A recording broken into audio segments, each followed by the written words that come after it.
día más, con la gracia del Señor, proseguimos el comentario del Catecismo de nuestra Madre, la Iglesia. Estamos en el punto 543, se habla el apartado El anuncio del reino de Dios. Ya habíamos hablado de ello en el programa anterior, que tenía como título El reino de Dios está cerca, y ahora habla ya del anuncio, el anuncio del reino de Dios.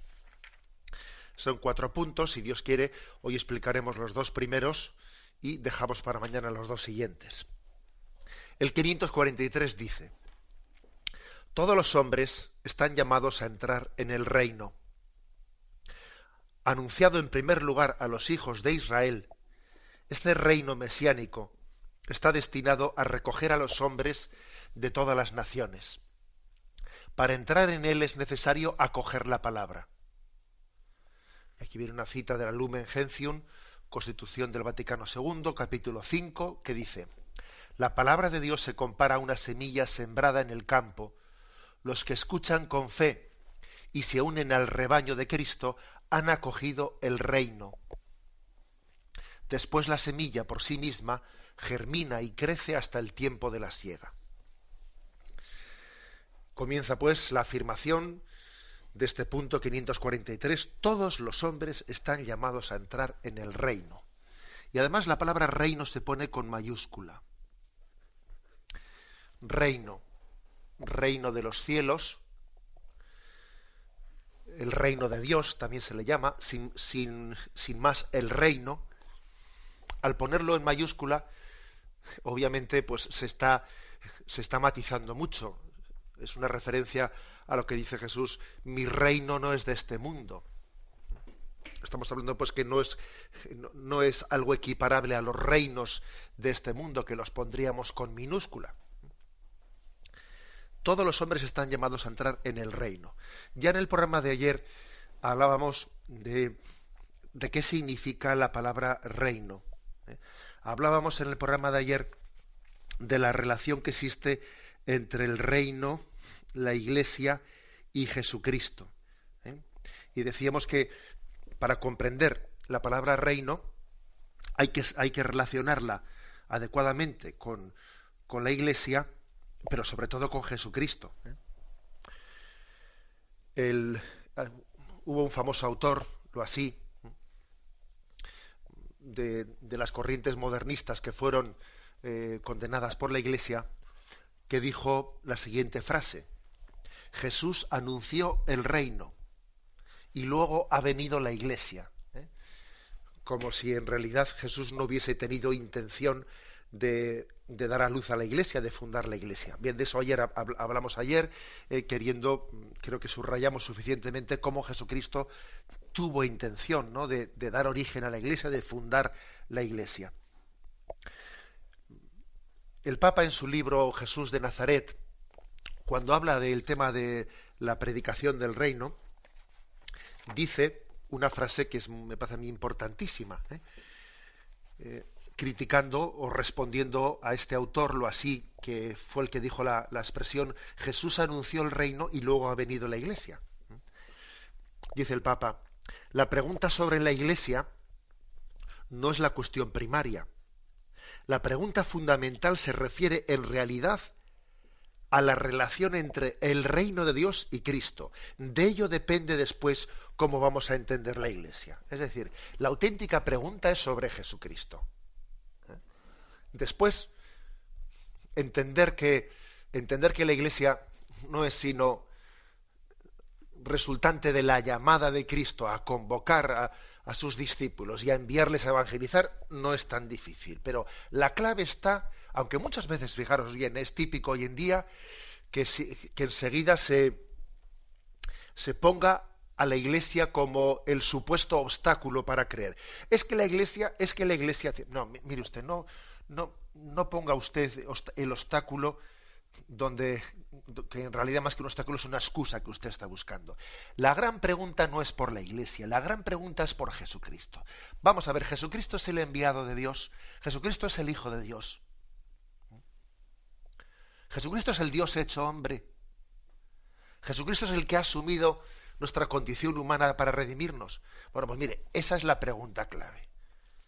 Si la respuesta es sí, Él es el Hijo de Dios, hecho hombre por nosotros para salvarnos, entonces no nos tropecemos en lo que no tenemos que tropezarnos, porque obviamente Él, para llevar su obra de salvación adelante, se ha servido de nosotros los hombres, y nosotros los hombres formamos la Iglesia en torno a Jesucristo, y obviamente como hombres que somos, pues seremos siempre pecadores, pero es que la pregunta clave no es por la Iglesia, la pregunta clave es por Jesucristo. Por eso me atreví ayer a hacer una explicación que es la siguiente, ¿eh? Imaginaros tres círculos y cada uno más dentro del otro. En el círculo central está Jesucristo, que es como el corazón de la Iglesia, que es un círculo que está en torno a Jesucristo. Y en un círculo más amplio todavía que el de la Iglesia, dentro de la cual está el de Jesucristo, en el círculo más amplio, más externo, pues pintamos el reino. Jesucristo está en el corazón de la Iglesia y la Iglesia está en el corazón del reino de Dios. La afirmación es: todos los hombres están llamados a entrar en el reino. Todos. Se refiere al reino de Dios, al reino de los cielos en la otra vida. Sí, pero no solo. Ese reino de los cielos en la otra vida, ese reino comienza ya en esta vida. El reinado de Dios comienza ya aquí. De hecho, fijaros que decimos el Padre Nuestro: venga a nosotros tu reino. El cielo comienza en la tierra. No olvidemos esto nunca. El cielo comienza en la tierra. También el infierno comienza en la tierra. En la medida en que el hombre se abre al amor, el cielo comienza aquí. Y en la medida en que el hombre está en su soberbia cerrado al amor, el infierno comienza aquí. Ambas afirmaciones podemos hacerlas, porque es que desde lo contrario, de lo contrario sería como si el cielo fuese pues algo absolutamente desconectado con esta vida, y no es así. Jesús nos dice: porque cada vez que lo hiciste con uno de ellos, conmigo lo estabas haciendo. O sea que aquí estamos ya encontrándonos con el Cristo vivo, con el que queremos vivir por toda la eternidad en el cielo, contemplándole la visión beatífica. Aquí estamos ya en contacto con Él. Está presente en nuestra realidad diaria, no solo por los sacramentos, no solo por la oración, sino incluso en el prójimo que está junto a nosotros. Bueno, la afirmación, repito: todos los hombres están llamados a entrar en el reino, y no solo en la siguiente vida, sino también en esta. Se puede hacer la siguiente pregunta: bueno, ¿todos los hombres están llamados a entrar en la Iglesia? Sí, la prueba es que Jesús dice: id y bautizad a todos los pueblos. O sea, Jesús no dice: a ver, el bautismo es para algunos y el reino es para todos. No, Jesús no dice eso. Jesús habla de que el reino es para todos y que también el bautismo es para todos. Digo el bautismo porque es la puerta de la Iglesia, la puerta de la Iglesia. Ahora, es cierto que aunque el bautismo sea para todos y la voluntad de Dios sería que todo el mundo fuese pues hijo de Dios y por el medio sacramental del bautismo y hubiese entrado por la puerta del bautismo en la Iglesia, es cierto que existe la posibilidad, de que quienes no han conocido a la Iglesia y no han podido recibir su mensaje y su predicación, pertenezcan al reino, aunque todavía no hayan entrado en la Iglesia, no la hayan conocido, no hayan tenido el conocimiento de su mensaje como para aceptarlo y bautizarse. O sea, es decir, se puede formar parte de ese reino, sin haber entrado todavía, digamos, decía ayer una expresión, en las fronteras físicas de la Iglesia. Puede ocurrir. Puede ocurrir. De la misma manera que también me atreví a decir lo siguiente, que puede ocurrir que alguien esté dentro de las fronteras de la Iglesia, pero en realidad esté fuera de las fronteras del reino, fuera del corazón de Dios, porque tenga una presencia más física que espiritual. Su cuerpo está dentro, pero su alma está fuera. Puede ocurrir. Bien. Bueno, pues el recordatorio de que todos están llamados a entrar en el reino nos recuerda que la Iglesia es instrumento de Cristo, la Iglesia es el cuerpo de Cristo, pero que el Espíritu también sopla donde quiere. El Espíritu está actuando, impulsando a la Iglesia, dándole vida. El Espíritu Santo es el motor de la Iglesia, pero al mismo tiempo como espíritu que es infinito, no, va más allá de las fronteras de la Iglesia y es capaz de suscitar la vida del Espíritu. Ha habido un autor que utilizó una famosa expresión, la de los cristianos anónimos, una expresión que puede ser bien entendida, aunque también a veces ha sido mal entendida. La expresión cristianos anónimos se refiere a que existen personas que no han conocido a Jesucristo, no han conocido la predicación de la Iglesia y sin embargo han estado abiertas a las inspiraciones del Espíritu en su corazón. Y entonces digamos que pertenecen al reino de Dios, sin haber pertenecido a la Iglesia.